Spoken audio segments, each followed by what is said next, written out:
After successfully redeeming the obsessive villain, I cupped her small face and told her, I can't walk with you on the road ahead, so you'll have to go on your own and be strong. Chloe said nothing. I just turned and walked away with a cold expression on her face. Meanwhile, I was back in the real world, happily gaming on my phone. A sharp, blaring alarm from the system suddenly exploded in my headphones. Host, your redemption mission has failed. Commencing remedial action now. In the blink of an eye, I was sent back into the world of the novel. I discovered that one day in my world was 10 years in the novel, and the once lonely, helpless Chloe had long since become the undisputed powerhouse of Chicago. Right then, she had her hand wrapped around the neck of some sycophantic man. She enunciated every word. Who gave you permission to get plastic surgery to look like this? Didn't anyone tell you that the man with this face is my enemy? 1 second I was rolling around in my king-sized bed, and the next I was standing in a dimly lit private room. Listen up and be on your best behavior. The person in there is not someone you can afford to cross. If any of you steps out of line. The woman's drawn-out voice cut off abruptly, but everyone understood the warning loud and clear.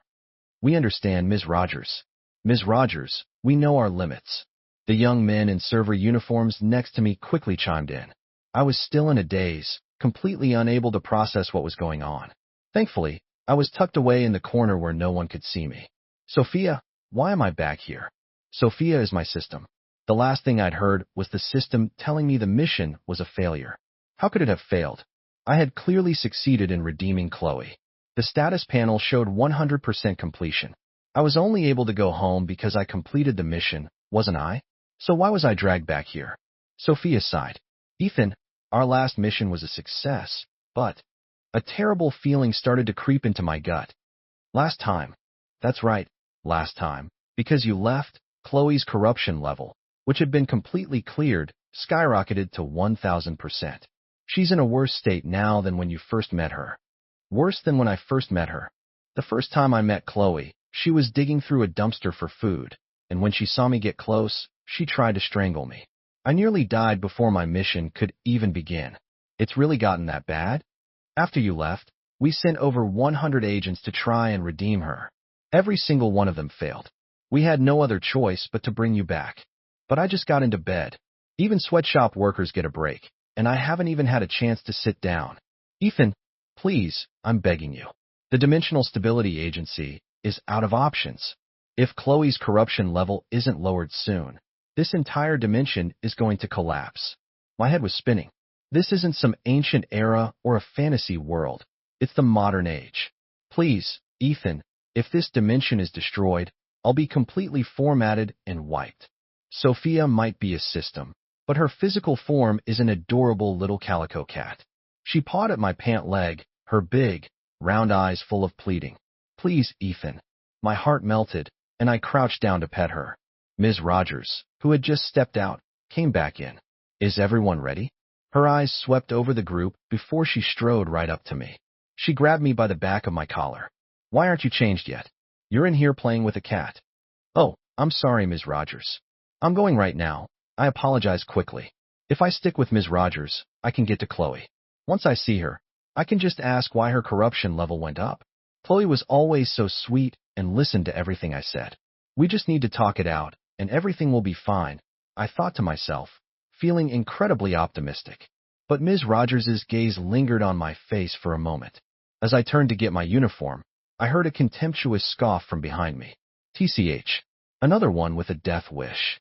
I paid it no mind, too busy staring blankly at the uniform. Can someone please tell me why the servers have to wear skin-tight shirts and short shorts? All the other guys had already changed, and I was the only one left. Ms. Rogers was getting impatient. If I didn't go with her, I might not be able to find Chloe. Gritting my teeth, I grabbed a fresh uniform and headed into the changing room. What kind of place is this? This doesn't seem like a legitimate business at all. The black shirt was made of a clingy material that hugged every line of my body, and the shorts were even worse, barely covering the tops of my thighs. Can I really go out in public dressed like this? Sophia quickly explained. This is an exclusive private club. The business partner Chloe is meeting today owns this place. That's why she's here. And don't worry, she's been completely faithful to you. Aside from male mosquitoes, There hasn't been a single male creature near her. Male mosquitoes? Chloe used to be a mosquito magnet. In the summer, her arms would be covered in bites, and I always liked to press little crosses into them with my fingernail. She never complained.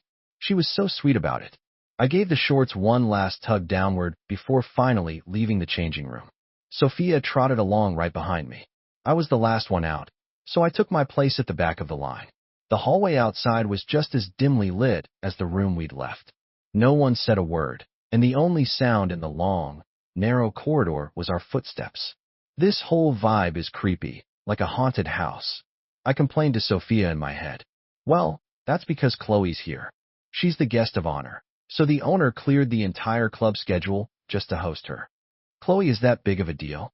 I was about to ask Sophia for more details when Ms. Rogers, our guide, came to a halt. She stood by the doorway and gestured for us to enter. I wasn't sure if I was imagining it, but it felt like Ms. Rogers' eyes stayed on my face for way too long, as if there was something strange about my appearance. I touched my face. Sophia, is there something on my face? Sophia stammered. No, of course not. Haha, why would there be? Ethan, look, there's Chloe. Her last sentence grabbed my attention, and I looked up toward the brightly lit center of the room. Chloe was sitting right in the middle of a long sofa, the light from the crystal chandelier cascading over her shoulders. She wore a pair of delicate, gold-rimmed glasses. I was completely stunned. Is that my Chloe? I asked dumbly. My Chloe was a 19-year-old girl. The woman across the room looked nothing like a 19-year-old.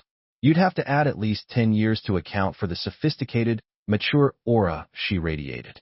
Sophia hopped onto a nearby table, her tail brushing against a bottle of red wine. The flow of time is different between the dimensions. 10 years have passed here. You're looking at a 29-year-old Chloe. I finally remembered the detail I'd overlooked. Sophia had said that after I left, they sent over 100 agents to try and redeem Chloe again. Even if each one failed within a day, that's still over 3 months. Sophia, why didn't you tell me sooner?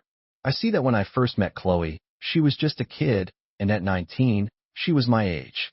But a 29-year-old Chloe is a powerful woman who's older than me. How am I supposed to redeem her now? The urge to give up was screaming in my head, but Sophia jumped down and nipped at my shoelace. Ethan, don't be mad. It doesn't matter how old she is. She's still the same Chloe. She's crazy about you. While I was distracted by Sophia, something unexpected happened over with Chloe.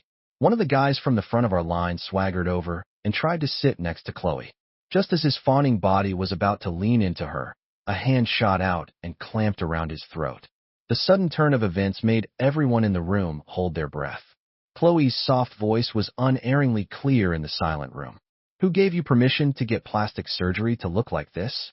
She loosened her grip slightly. The man gasped for air, clutching his throat. Miss Chloe, I didn't. It's my natural face. Chloe was noncommittal. Is that so? I rubbed the goosebumps on my arms. Her voice was so gentle, yet it sent a shiver down my spine. The man nodded emphatically. I was born this way. Chloe pulled her hand back, and the man was overcome with relief. But his smile hadn't even fully formed. Chloe let out a light, almost cheerful laugh. A bodyguard expertly forced the man to the ground while another handed her a moist towelette. Chloe lowered her gaze, meticulously wiping each of her fingers. It was a deeply humiliating gesture, yet she performed it with a captivating grace. She looked like a duchess in a medieval castle, cleansing her hands before a meal.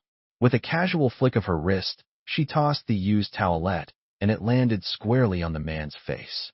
Chloe spoke slowly, deliberately. Didn't anyone tell you that the man with this face is my enemy? The man's pupils constricted in terror. Miss Chloe, I didn't know. I'm so sorry. A nearly inaudible chuckle from Chloe cut off his begging. Take him away. The well-trained bodyguards moved swiftly to drag the man out. The towelette fell from his face, and as they dragged him away, our eyes met. Our two faces, nearly identical, were starkly visible under the bright lights. The terror and despair in his eyes instantly morphed into a twisted, manic glee when he saw me. He burst out laughing. So I'm not the only idiot here. Go on, what are you waiting for? Chloe's right there. You got that face to seduce her, didn't you? Ha ha ha ha. Every hair on my body stood on end. I wanted to run, But Chloe in the center of the room had already fixed her attention on me. Her scorching gaze on my back made me tremble. Ethan, Chloe is walking toward you. I know. The click-clack of her heels on the floor grew closer with every step, but I was frozen to the spot like a tree rooted to the ground. Why aren't you running, or at least turning around? Aren't those the usual options? My voice trembled. My legs have turned to jelly. I guess it's true that you really can't move when you're terrified. Jelly legs. Chloe's voice was right in my ear. I only just realized I'd actually said that out loud. Chloe stopped in front of me and commanded, her voice perfectly calm. Look up. No way. I look exactly like that guy, and Chloe just said the owner of this face is her enemy. If I look up, I'm dead. The way she is now, she looks like she could get me killed. Besides, this is a lawless world within a novel. I can't even begin to imagine what she'd do to me. And Sophia said she was crazy about me? What a liar. Her fingertips tilted my chin up. Don't make me say it again. I was forced to look up and meet her eyes. She must have just been wiping her hands, because her knuckles were slightly red, and I could smell the faint, lingering scent of alcohol on them. The pupils behind Chloe's smiling eyes contracted the instant she got a clear look at my face. I've seen documentaries where a predator's pupils shrink right before they strike. She's not going to eat me alive, is she? Chloe, it's me, Ethan. Ethan. She didn't have me dragged away immediately, so she must still remember our past. Yeah, it's me, Ethan. I'm back. The pad of Chloe's finger traced a line from my chin up to my eyes. She must be checking to see if I've had plastic surgery. I stood perfectly still, cooperating completely. Suddenly, she grabbed my wrist and yanked me to my feet. It was only then that I realized the once crowded room was now completely empty. Everyone had been sent away, leaving just the two of us in the vast room. She pushed me down onto the sofa. Her fingers found the edge of my tight shirt. How can you prove you're really him? I tensed up. At the 8th grade track meet, you. Chloe scoffed. Anyone could find that out. But other than our shared memories, how else could I prove it was me? I was racking my brain when I heard the sharp rip of fabric. She had ripped my shirt open, the tattered cloth now hanging off my shoulders. Chloe carefully pushed the torn fabric aside. I belatedly covered my chest. What are you doing? She pinned my hands firmly behind my back. Then she lowered her head to my chest. Ethan has a small mole on his chest. I'm just going to check. This wasn't an inspection. Who inspects with their mouth? I threw my head back with a muffled groan. She made a deliberate swallowing sound, and I realized that at some point she had pushed my legs apart. I didn't find the mole. That's fine. I know he has another one right here. Be a good boy and let me take a look. What was she talking about? I don't have any moles, and besides, how could a mole even be there? What's wrong? Unwilling. Chloe lifted my chin and kissed me, her lips urgent and fierce. I'll help you with the inspection. Sophia was going crazy in my head. Hey, Ethan, are you explaining things to Chloe? Her corruption level is dropping. Wow, it's dropping fast. I knew you were the only one who could do it. How are you doing that? When you're done explaining, make sure to calm her down. If she gets upset, I wasn't explaining anything. She wasn't listening to a word I said. Chloe stroked my sweat-damp hair. Pay attention. The inspection isn't over. No one inspects someone like this. I bit down on her shoulder gently. That hurts. She's 29. How can she be so bad at this? Has she really not dated anyone all these years? I didn't realize I'd said that out loud. I haven't, she said, her movements softening to give me a moment to breathe. And since you think I'm so bad at this, we'll just have to practice a few times every day. A few times every day? I whimpered. No, you'll break me. You won't break. I know my limits. She inspected me from top to bottom, inside and out. I couldn't take it anymore and finally passed out. I only remember waking up and falling back asleep several times, and each time her inspection was still going on. How does she have so much stamina? Chloe said she knew her limits. Limits my ass. I stared blankly at the ceiling, too exhausted to even lift a finger. So the descriptions in romance novels are actually true. It really does feel like you've been hit by a truck. I tried to get up, my mind willing it, but my body refused to obey. Did I actually break? This is my actual body. What am I going to do if it's really broken? As I was contemplating how to apply for disability benefits, the truck herself emerged from the bathroom. She was loosely wrapped in a bathrobe as she sat on the edge of the bed next to me. Seeing that I was awake, she leaned in and gave me a good morning kiss. Do you want to go back to sleep or get up? get up, but I was so exhausted I couldn't move. Chloe seemed to sense my predicament. She lifted me into her lap and started massaging my sore muscles. Her massage eased a lot of the built-up exhaustion. I asked angrily, "What time did you finally go to sleep last night?" She nuzzled against my ear. "A little after 1. No wonder. I remembered getting back to this world around 9. Changing, getting ready, and her catching me. All that couldn't have been later than 10. Which means for nearly 3 hours she was at it. For 3 hours, went to bed later than me, and still woke up earlier. Doesn't she need to rest? We can't stay up that late next time." Chloe gave me a quick kiss. "All right, next time we'll start earlier." I was stunned. Is that how that works? Absolutely not. I refused firmly. Last night was an inspection. There won't be a next time. And her method of inspection, I don't have any moles. She was just making things up. She obviously recognized me the moment she saw me. Chloe smiled. Objection overruled. My eyes widened. "You're completely ignoring my consent." Chloe pinched my cheek. "Ethan, my dear, it seems you still don't understand your situation." I was confused. Huh? What situation? A cool metal bracelet was clasped around my wrist. It was a delicate lavender crystal bracelet with a blooming iris charm in the center. It was surprisingly beautiful. She looked down, a self-mocking smile touching her lips. "I should have given this to you 10 years ago. Too bad you left." Feeling a pang of guilt, I pulled my hand away from hers. "I told you I was leaving, okay? You make it sound like I just disappeared without a word." During my first mission, Sophia told me Chloe was this world's main villain, a truly evil one. She was destined to not only ruin the relationship between the hero and heroine, but also commit countless evil acts, eventually causing a global economic collapse. You can't apply normal logic to a novel's world. The book never explained how one person could crash the economy, but I understood what that would mean. An economic collapse would lead to deflecting blame. Pointing fingers outward would lead to war. When that happened, it wouldn't just be the main characters. Every supporting character, every bystander living here would suffer. That's why the system sent me to a time before Chloe became that villain. She was a withdrawn kid at the orphanage who had been sent back by foster families 7 times. I was an undocumented orphan found by a police officer. It took me a long time to get close to her, to become her friend, and to grow up alongside her through elementary, middle, and high school, all the way to college. She was 19 the year we got into college. After we both worked summer jobs to scrape together enough tuition money, Sophia told me my mission was complete and I could die to go home if I chose that route. Chloe would have received news of my death right before college started. That would have devastated her. She had been a loner since she was a kid. Besides me, she had no other close friends. I had once promised I would be with her forever. In the end, I broke that promise. On the day I left, I gave her an iris I had pressed in my journal. The iris symbolizes lasting friendship and fond remembrance. I told her I had to return to the world where I truly belonged, but that I would never forget her. Chloe wasn't happy. She didn't take my farewell gift and just walked away with a cold expression.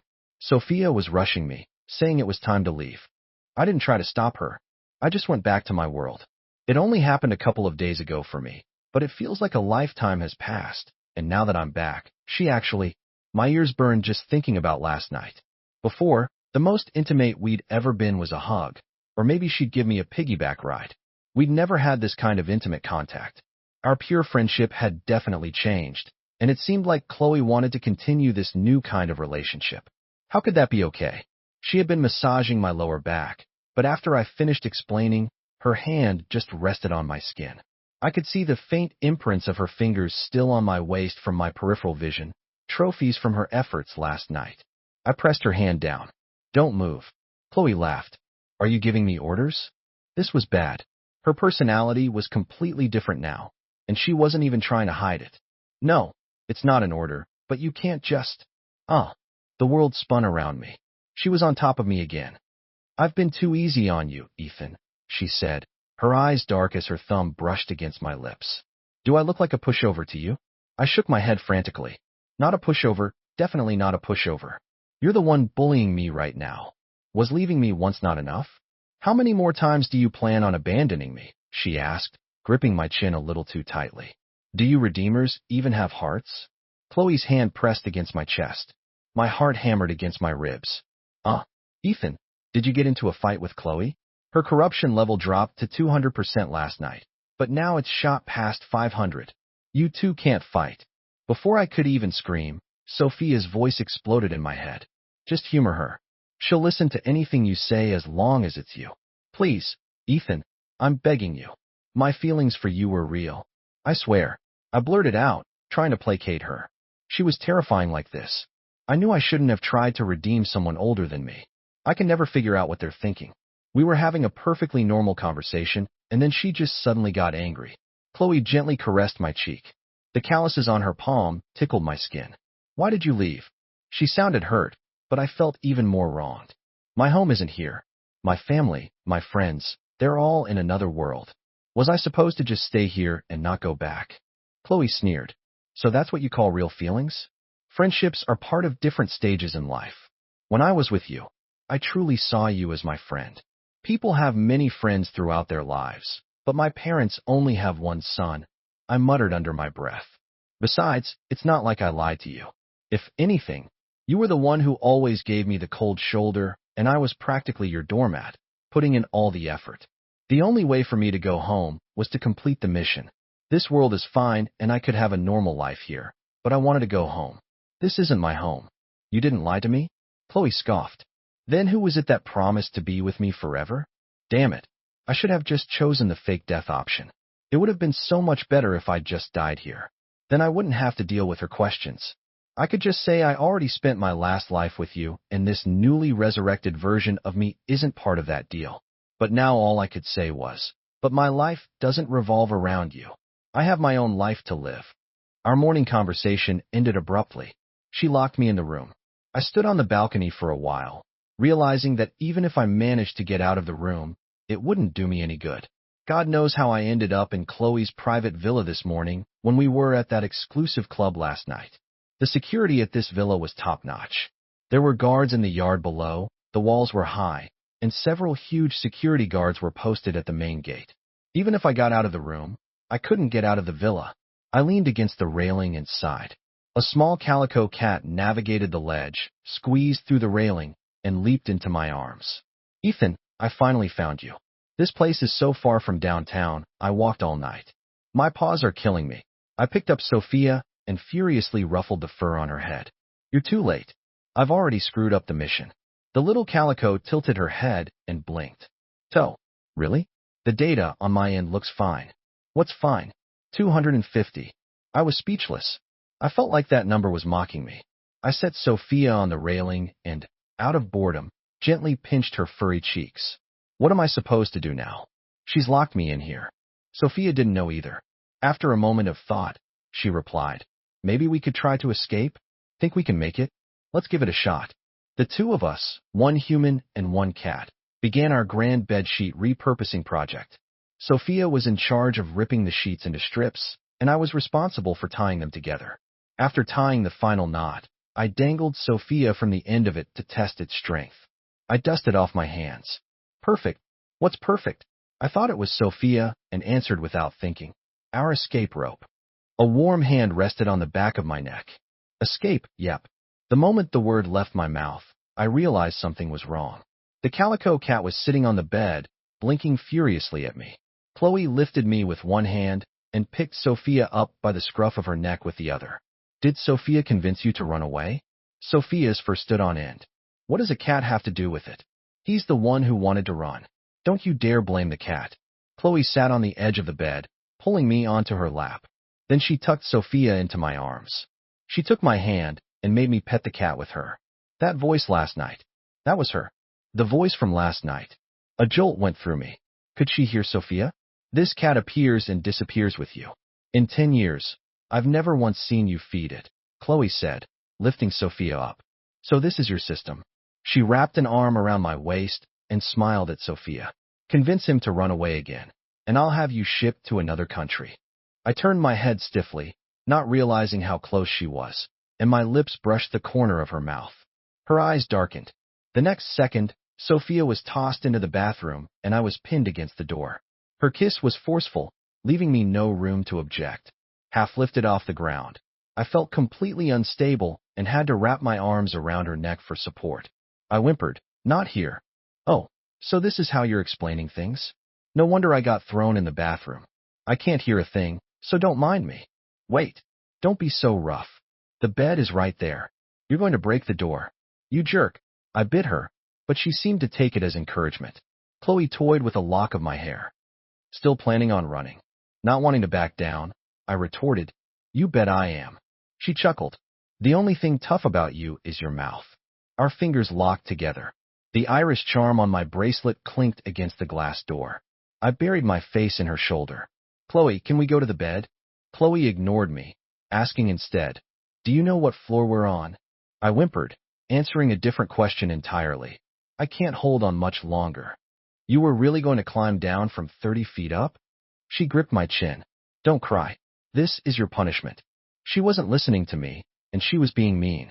Tears streamed down my face uncontrollably. What right do you have to punish me? I wouldn't have tried to run if you hadn't locked me in here. And now you won't even let me cry. Are you even human? What right? Chloe's lips curled into a smirk. The right that comes with you being mine. Her hand came to rest on my lower stomach. She whispered in my ear like a devil. How about you get me pregnant? I froze. We hadn't used any protection since yesterday, and now she was.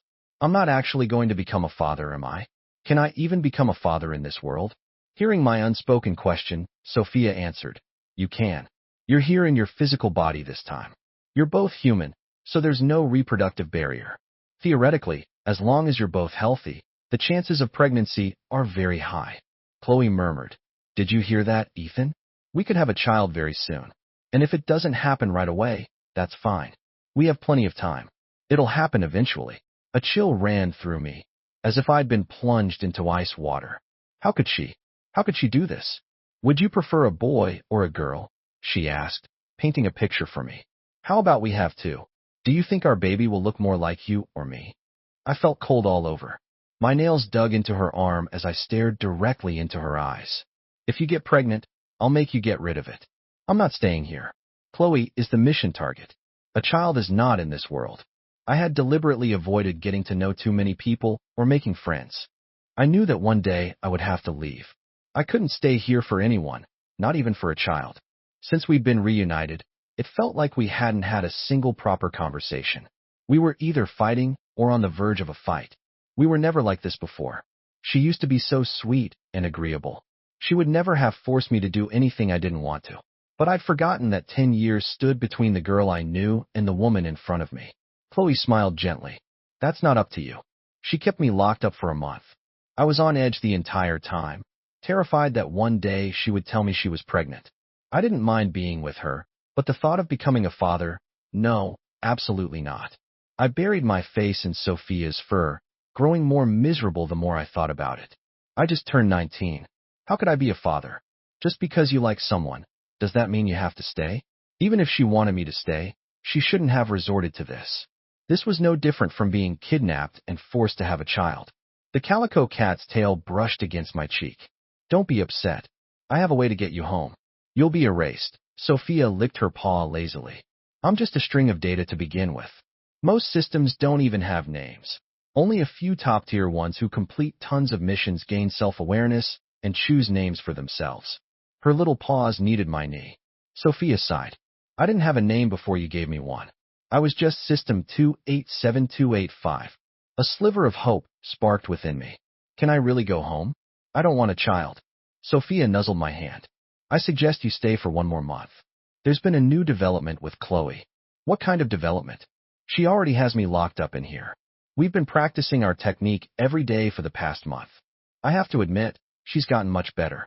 If it weren't for this whole pregnancy obsession, we'd actually be getting along great. She's beautiful. She has an amazing body, and she lets me touch her toned abs whenever I want. Plus, we grew up together. We know everything about each other. I like her. If she had just confessed, and we started dating normally, I would have been fine with it. But she had to go and lock me up. I sighed.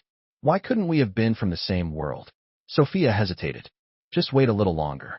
It might not even take a month. You'll find out in a few days. I rolled over in bed, and my eyes landed on the photo of us at 17 on the nightstand. A heavy feeling settled in my chest. I traced the corner of the smiling girl's mouth in the photo with my fingertip. It felt like we could never go back to that. Every time Chloe and I were together, I was filled with dread.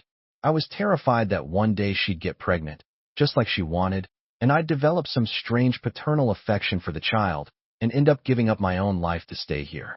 But today, that worry vanished because Chloe was holding a pregnancy test report.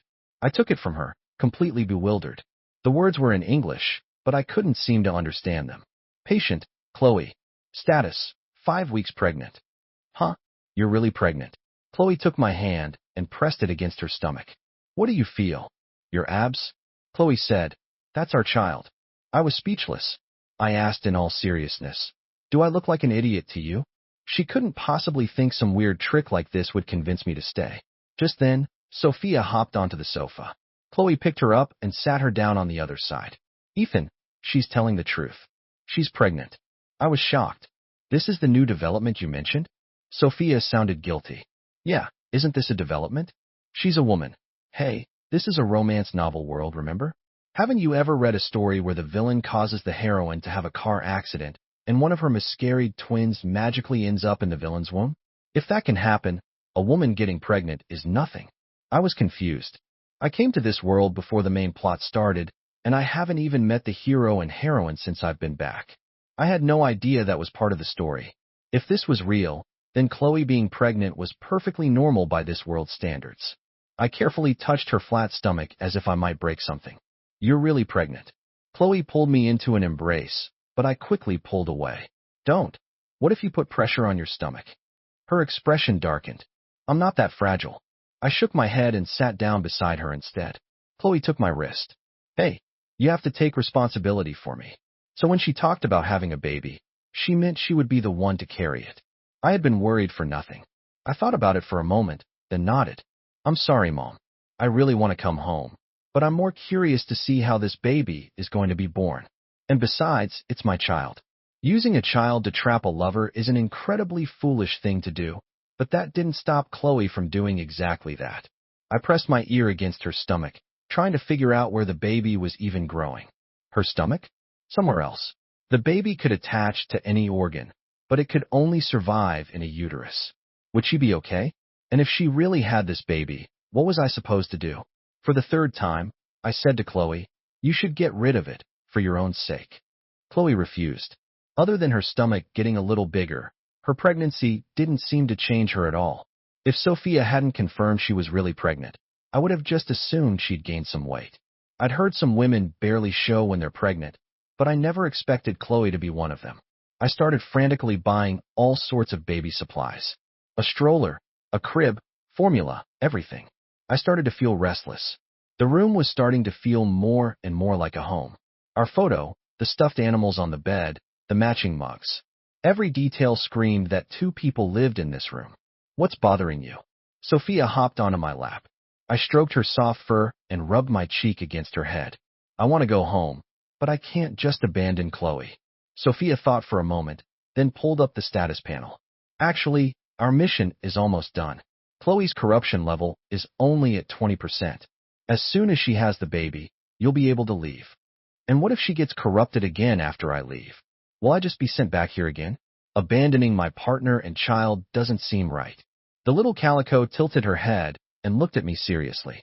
Do you really want to go back that badly? I mumbled a sullen yeah. Sophia let out a little meow and leaped away, disappearing in the blink of an eye. She's been running off a lot lately. I can never find her when I want to pet her. In the end, it was Chloe who brought her back. The tiny calico who never seemed to get any bigger was curled up in Chloe's arms, and Chloe herself seemed to radiate a maternal warmth. She handed the cat to me. Sophia lazily opened her eyes for a second before closing them again. I placed her in her little cat bed and tucked her in with a blanket. For the first time ever, Chloe reached out and stroked Sophia's fur. In this world, I only had two beings I was close to, Chloe and Sophia. As Chloe's due date got closer, Sophia started to seem more and more listless. She wasn't a normal cat. I took her to the vet, but they couldn't find anything wrong. The vet said she was probably just bored and that I should play with her more. I asked her what was wrong, but she wouldn't tell me, just wrapping her tail around my finger. This continued until the day Chloe went into labor. I paced anxiously outside the delivery room, while Sophia lay quietly on one of the waiting room chairs. A nurse came out and told me, "Mother and daughter are doing well." A voice echoed in my head. "Congratulations, host, on completing the mission. Distributing rewards now. Chloe X1, daughter X1. And next to me, the solid form of the little calico cat began to fade. She dissolved into a wisp of smoke, leaving behind only a faint meow that was scattered by the wind. Ethan, be happy. The world in front of me began to shift. The nurse in her white uniform, the hospital hallway that smelled of antiseptic, they slowly twisted and reformed into the familiar beige walls of my bedroom. The cacophony of voices faded into the low hum of my air conditioner. The cool air made me shiver. On my phone, the song I was listening to before I left picked up right where it left off. The iris bracelet was still on my wrist, but this was my room. I threw open my bedroom door and rushed out. My mom, who was in the living room, called out, "Careful, don't run into anything." I froze for a second before throwing myself into my mom's arms. Mom, she had no idea what was going on, but she hugged me back soothingly, asking who upset my Ethan. I held her tight, just about to tell her my incredible story. The doorbell rang. My mom patted my shoulder. "Don't cry, sweetie, I'll get the door." I wiped my tears. "I'll get it." I pulled open the heavy wooden door. Standing on the doorstep was a woman holding a small baby in her arms. The baby looked just like her mother. They had the exact same smile, and reflected in their gentle eyes, I could see my own face. Chloe smiled at me. "Ethan, would you like to hold your daughter?"